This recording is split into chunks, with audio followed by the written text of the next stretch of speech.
Awakening with Brahma Kumaris. Namaskar. Welcome to Awakening with Brahma Kumaris. Sister Shivani, welcome.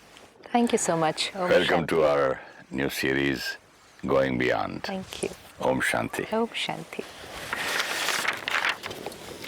Sister, I was reading something yesterday which is very close to my heart, so I thought I would share it with you and the viewers. And also, we were talking about mood. Who is responsible for whose mood? Am I responsible for your mood or you're responsible for my mood? But before I read this, I want to ask you one question. Somebody asked me the other day, if somebody says something to me, don't you think I should be angry? Why?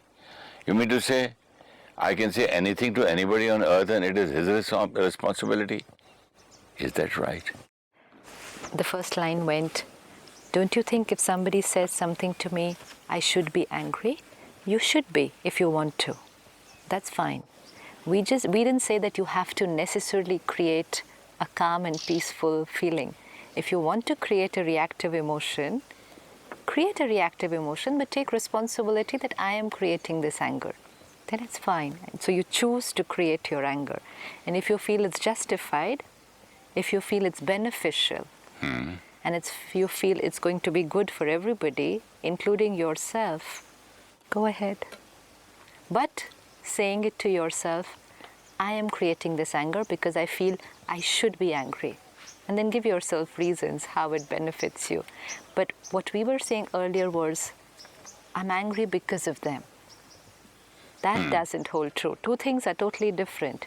You say something to me, and one is, I'm angry because of you. And the other is, you say this to me, and I feel that anger is the right emotion right now, so I'm creating anger. So I take personal responsibility for my emotions, and then the outcome of those emotions. And what about a child in school, in class, say he's a 7-year-old boy in a class and a few boys gang up and tease him, and you mean to say it is his choice? It is his choice, it's just that we haven't taught him. So when he comes home complaining that there was somebody in class who was teasing me, parents shouldn't react. Again, if parents react, get hurt, upset or angry, then again he's preparing himself that this is what I should have felt when they were teasing him. And if parents change the response to, okay, they're teasing you, they're saying what they feel is right, you can ignore it. You're a wonderful child. Don't worry about what the world says to you. That's it. Choice of responding to the situation. So now, who is blaming whom here? Who's blaming whom where? When the children are teasing a boy. Yeah, earlier we would say, obviously if somebody's teasing me, I'm going to feel bad. People are making fun of me. They're saying this, it's insulting. They are insulting me. People don't insult me. People say what they feel like saying. It's their opinion. I insult myself by listening to their words. And how do I get insulted? Because I take those words and I identify myself with those words. It's like, suppose I do my work very sincerely and you have to just walk in and say, you're no good. You're useless. You haven't done anything today. I do not know myself, and so I take your words and make them my identity and say, I'm no good. And when I hear that I'm no good, I don't like it.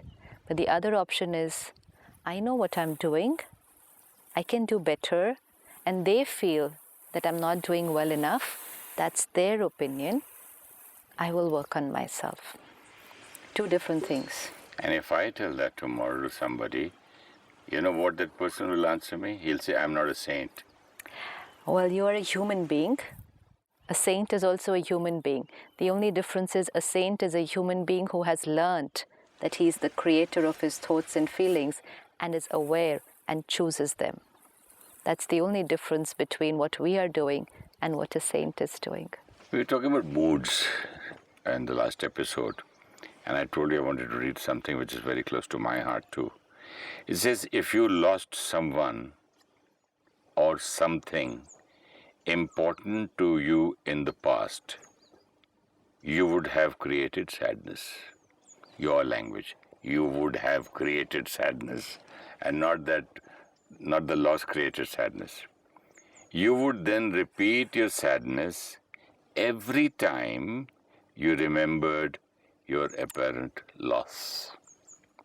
Eventually, you become so familiar with your sadness that you become comfortable with being somewhat sad and sorrowful. Perhaps even creating a subtle identity. I am sad, I am sorrowful, or I am a sad person. My identity. This pattern records in your subconscious, waiting for a trigger outside, waiting for a trigger event to invite it back into your conscious. I want to read this line again. This pattern records itself in your subconscious, waiting for a trigger event to invite it back into your conscious awareness. Long after the memory of your loss has faded, long after your memory loss has faded, this may become a prevailing mood that moves through you and you don't know why. This is why we often feel that we are at the mercy of our moods, and it seems our emotions have become our masters. Excellent. Very, very nice. This happened to me in 1984, 85, when I had forced my brother in my car coming from Hyderabad to Mumbai. I said, "What are you doing? Come with me." And thank God the driver was driving, and met with an accident, and he died. And for years and years and years, this had become my pattern and kind of my identity, that I am a sad person. I have done this. I have killed my brother. So what else, whatever it is here. And each time I used to think of him, I used to cry. And every night at 2:45 in the night, and early in the morning, that was the time the accident had taken place, my whole body would be full of sweat, and I would change my night suit every morning. So this had become such a permanent kind of a pattern. Now this, what you've just shared with us, is a very big incident. But we're seeing the pattern, the mood created because of the loss that happened. The mood gets recorded in the subconscious. Now the situation is over, but the mood remains in the subconscious, and the slightest trigger will create that mood all over again, and very soon that becomes my mood most of the time. Like in this case, like what you shared is sadness. It could be anger, it could be hurt, it could be rejection, it could be any kind of mood. It's basically something created because of a loss sometime in the past, recorded in the subconscious, not corrected and changed, will remain there. Now we need to learn to go beyond our moods, because otherwise we will be living with these moods and accepting them to be natural. The very wonderful sentence which was there in the paragraph which you just read and which you also shared in your experience was, this becomes our identity. You know how often we use the words, I'm an angry person, I'm a warrior, I'm depressed, I'm stressed, I'm upset, I'm rejected. I am the emotion. The emotion. I am the emotion. So I have made the emotion my identity. I am this. The first and foremost thing that I need to do to get over my moods and go beyond my moods is start disidentifying with the emotion. I am not this. Yes, there is anger here. Yes, there is sadness here. It is an emotion which is here. It has come. It will pass. Anything that comes will pass. But if I make it my identity, then it stays with me. I should never ever put this tag on myself. I am this. This has come, this is created, it will pass. The more we entangle ourselves with this emotion, the more we resist the emotion, the stronger it gets. When we make it our identity, we expect it to come. And the more Because I see, yes, I am so and so. I am so and so. Yeah, exactly. like an ice will say this. Of course, my job is to, keep cool. I am cool. I am. So when I Freezing. say I am so and so, I identify with the emotion, I expect the emotion to come often. And because I expect it to come, it comes. So I am an angry person. So Expect and accept. yeah, I've accepted myself also. Yes, absolutely. So because that has happened, I'm fine with it if it occurs repeatedly. Because this is me. So what else do you expect from me? Acceptance.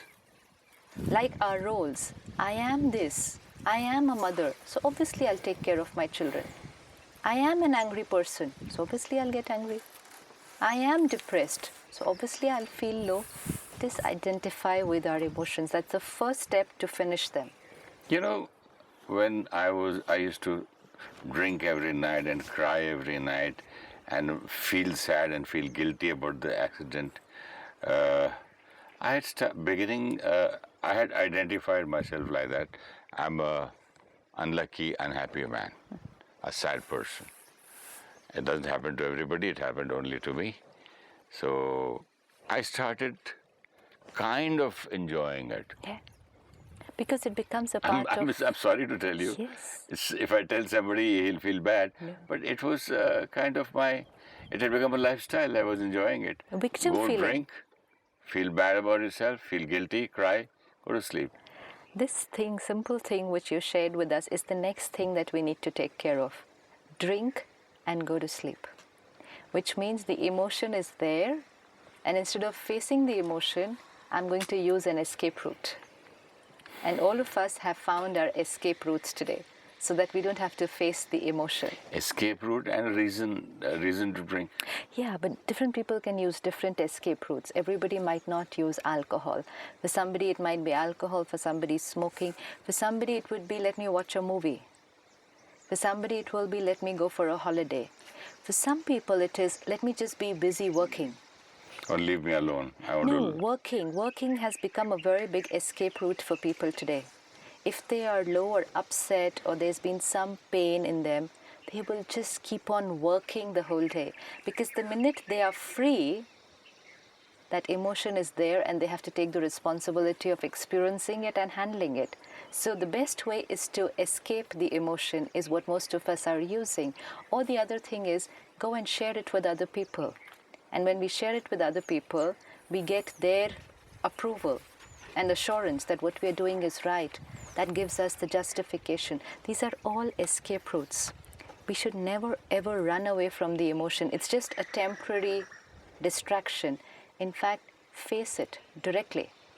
Just be there with it. Understanding, yes, this is pain.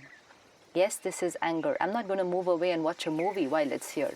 Because even after I switch off the movie, it's going to be there again. And then movie after movie and holiday after holiday, distractions after distractions. We were not facing it. It's like there's a challenge in life and we're running away from it. So for this kind of a thing, we need the kind of knowledge you're teaching us through Awakening of Brahma Kumaris. Otherwise, see, what happened to me, it was a traumatic experience, a shock. When I'm shocked, it's just like somebody sleeping and in his dream he's watching his father's dead body, and you are also in the dream telling him he's not dead. How can you say? He says, I can see it. Somebody who's not asleep, who can wake him up and say, Mr. Oberoi, get up. Then, oh, you're in a dream. So in the same way, when there is an accident at home, and your dear one, and you lose someone so close to you, it's such a shock. Who will think of all what you're talking? Yeah, but what you said was, there is no doubt about it, it's a very big loss. Sadness is getting created. I'm creating it. But now if I use alcohol, if I say to myself, I am a sad person, then I'm just evading the process of facing the emotion and changing it, which is something that I anyways have to do. Instead of escaping from the emotion, because anyways finally we have to face it and change it. Unless we do it, like you said, I was sad for many, many years. But eventually you faced it and changed it. But the question of how many years, now somebody can remain sad with it for a lifetime. Somebody can remain sad for a year. Somebody can remain sad for a month, for a day, lesser than that. Finally, each one of us has to face the emotion, consciously choose to change it. In some cases, we will say, time will heal it. So we wait for time to heal the emotion. Sister, you said time is a great healer. Fine, it is. I used to believe that too. But I personally feel with my experience that more than time, the right gyan, the right knowledge, or the right line, or somebody talks to you, that helped me. I don't know, I cannot make a statement for everybody. When I was shooting with Dr. Lagu, he told me something. He said, I still see the shock on your face. You look so sad, upset after my brother's death in the accident. I said, yeah, I feel guilty. I feel that I've killed him. I forced him. He did not have clothes. He did not have money. He didn't have anything. I just said, sit in my car. And I pulled him in my car, and he left everything behind. And he died in the accident. And he said, you should not mind. I want to tell you something. He says, I feel that you are behaving, Suresh Oberoi is behaving as if he is God. I felt a little bad. Then I understood it later. Is what he means is right. Am I God? Am I doing the whole thing? Did I create the accident? Is this my some kind of an ego that I did so and I can do it, as if I can do it? So after that, this whole thing was over. So when we said time is a healer, it's not actually the truth. It's a belief system. It's a belief system which we use and which we depend on. Like we depend on other people and situations, we also depend on time. That, okay, with time, the memory will fade away, and as the memory will fade away, the loss will become lesser, and as the loss will become lesser, the pain will reduce. So we can give any amount of time. It could take a day for somebody and many, many years for somebody. But like you said, one line, one understanding, and the sadness reduced. And you moved in another direction, which means faced the emotion, accepted it, and took the responsibility of changing it. Had you left it to time, it could have taken many, many, many more years. Yeah, but I left it to time, and I was lucky that within that period of time, I got this knowledge from Dr. Lagu. Right. Maybe the other people are cured, their problems are solved through somebody's lines, but it takes time. So more important, if I'm going through an emotion, face it and look for solutions. How I'm going to change it. Talk to yourself. Like you said, talk to yourself, talk to someone from whom you can learn and change it, but not escape from it, not live in that self-pity and that victim feeling, and definitely not leave it to time. Face it. Otherwise, the same thing will happen, what we've read it here. It will get deeply ingrained in your consciousness, and every time any situation occurs, that impression will get created, and your sadness becomes your prevailing mood. Your anger becomes your prevailing mood. Face it, understand it, see the damage it's creating, use a tool, change it. Like for you, that line, I'm not God, was the tool. It could be different tools for different people, but we need to take a tool. This is working on ourselves. But if I'm escaping or running away from it, I won't be working on it. Another very important thing that we can take care of to overcome these modes that we keep experiencing is check our desires. A lot of desires. Desires are not necessarily just about things and achievements. A lot of subtle desires, like what you were sharing the other day. Everything should happen accurately. People should behave the right way, is also a desire. Professionally is also a desire. And what happens is, a desire is already created here. It's already started living here. I can see it on the screen of my mind that this is how things should be. This is how people should be. And when that desire does not get converted into a reality, I experience a loss. Because for me, I had already created it.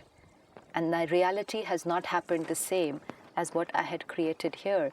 So I feel a sense of loss. And whenever there will be a sense of some loss, not necessarily a loss of a family member, but any kind of loss, there will be this mood that will get created. How can you live without that? If you invite me for lunch, don't you expect your staff to bring proper food and vegetables and everything and give it a time? I've not come for dinner, I've come for lunch. I understand. So that's not called a desire, sister. A desire that everything will happen perfectly at the right time. I'm expecting you to be professional is a desire. It is a desire. Because you're not accepting the situation, you're expecting something, so it's a desire. You may expect something from me. My situations and my capacity to do it could be different. How I'm feeling today could be different. And so I may not be able to live up to what you're expecting. But because you've already created that desire, and because it does not get converted into reality, for you it's a loss. And the minute there's a loss, a feeling of a loss, there will be one of these emotions. So let's, like for me, I would say, people should be like this is also a desire. People should be sincere. Desire. People should be honest. How will the army run then? Desire. One is discipline. The general of the army wants everybody at 6 a.m. there. Yes. And then is that his desire? One is a discipline. And one is to create that thing here that this is what I want. That's very important. And if I don't get it, for me, there's been a loss.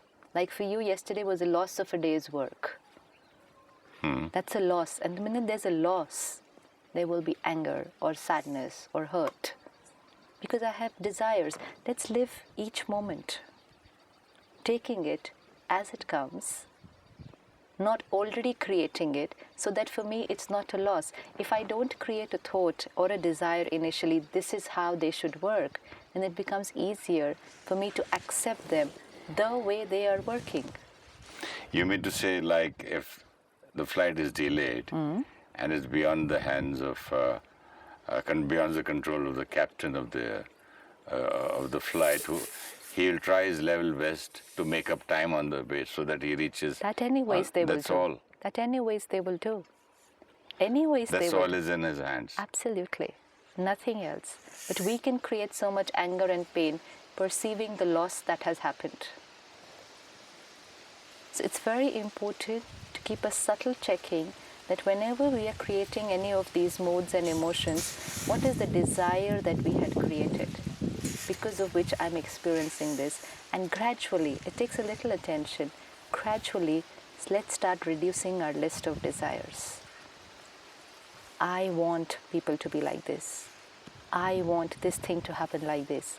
I want my driver to be like this. This is a whole list of desires. Sister, I don't think I'm still able to understand what you say. But the time is less and we can only continue in the next episode. Sure. And I'm sure I'm in a lot of people with me who are watching. Our viewers are also maybe not very completely agreeable. Sure, definitely. So shall we have a small meditation? Sure.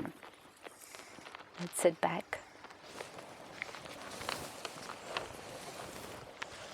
And let me have a look at how I'm feeling today.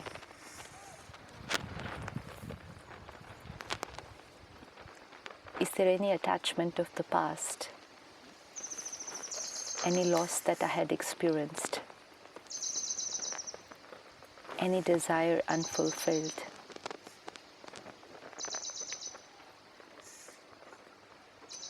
Because of which I'm creating sadness.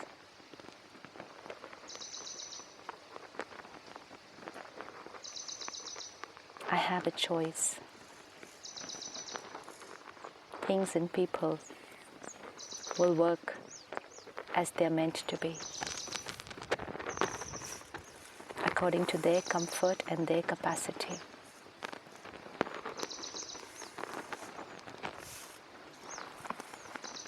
Let me see how I can change how I am feeling today.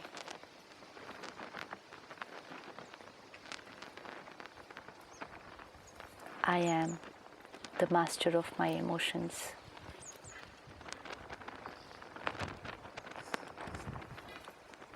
I am a master who chooses, aware of my comfort level, my every feeling in every situation. I'm gradually learning to go beyond the moods that I have created in the past. Om Shanti.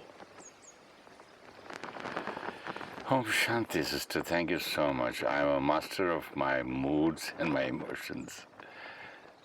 See you in the next episode. People don't insult us, they only give their opinion. We take their words and make them our identity and then use that identity to create hurt. Mood created in one situation, if not corrected, gets recorded in our subconscious. Any trigger will bring the pattern from the subconscious to the conscious, and very soon this becomes our prevailing mood. Do not make the emotion your identity, like, I am sad, I am aggressive. It's only a creation. It will pass. If we identify with it, we expect it to come and accept it when it comes. Face the emotion.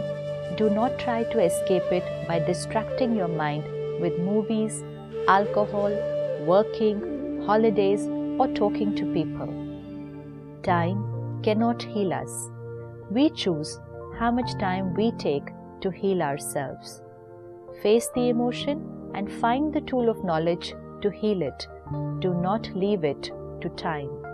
If you wish to discuss your problem or have a question to ask or want to know your nearest Rajyoga meditation center, call us on 099 99 744 555. Om Shanti Om.